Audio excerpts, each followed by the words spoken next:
What are we going to do in the wake of a Donald Trump presidency? So I believe we have to realize that the idea of a man in a room manipulating the culture and society that blacks live in may be true. But if it is, what can we do? Can we make a man not denigrate to the lowest, deepest, darkest parts of his mind? I think not. See, Jeremiah 17:9 says it the best when it says the human heart is the most deceitful and of all things desperately wicked. Who really knows how bad it is? See, yet we live in a life expecting more from man than what man can achieve consistently. We spend our time chasing and attempting to hold others to a mindset that we have contrived in our consciousness, while also imploring others to adopt it to their current state. See, I believe that this fight is as futile as Sisyphus, who was punished for self-aggrandizing craftiness and deceitfulness by being forced to roll an immense boulder up a hill, only to watch it come back down to hit him, repeating this action for eternity. Instead of encasing myself in a tomb of hopelessness and lost vision, believing that someone else will, can, or should help, I must resolve to the belief that no one else can, no one else will, no one else has to. For change to occur, I must stop having hope in a product and begin putting hope in God, the producer of the product.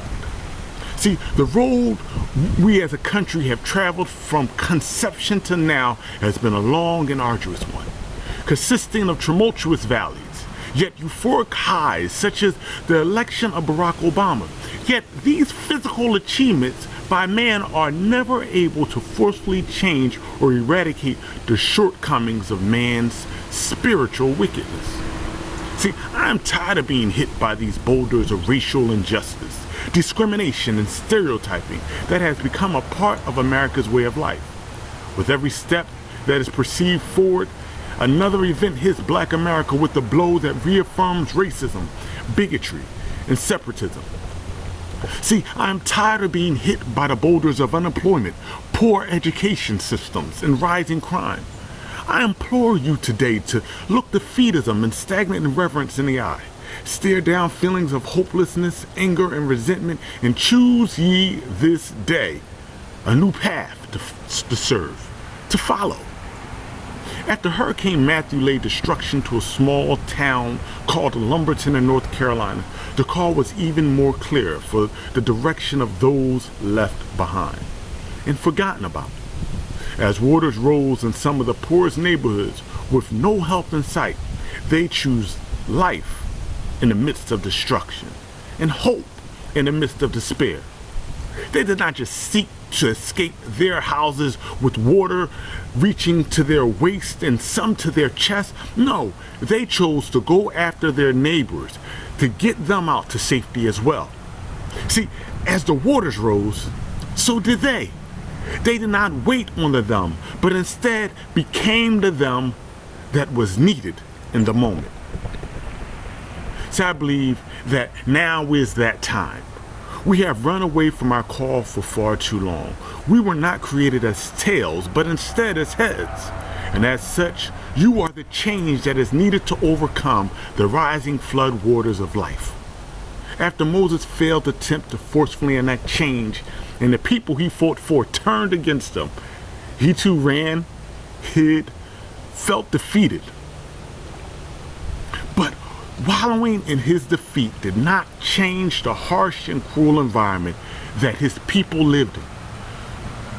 Change only occurred when he was patient enough to hear from God, strong enough to believe that he was what God called him to be, and courageous enough to faithfully follow God and the plan God had designed for him.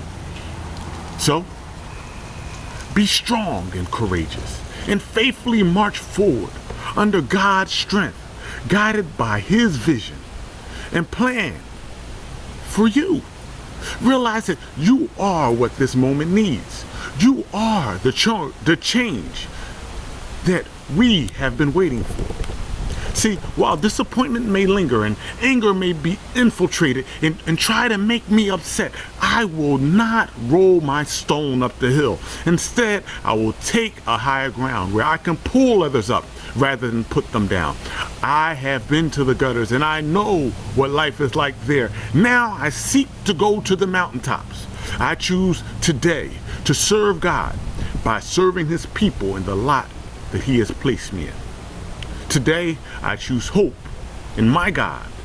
And yea, though I may walk through the valley of the shadow of death, I fear no evil, for he is with me. So regardless of what things look like, remember that God has placed you here so that you can be the change that we all have been waiting for. Be blessed.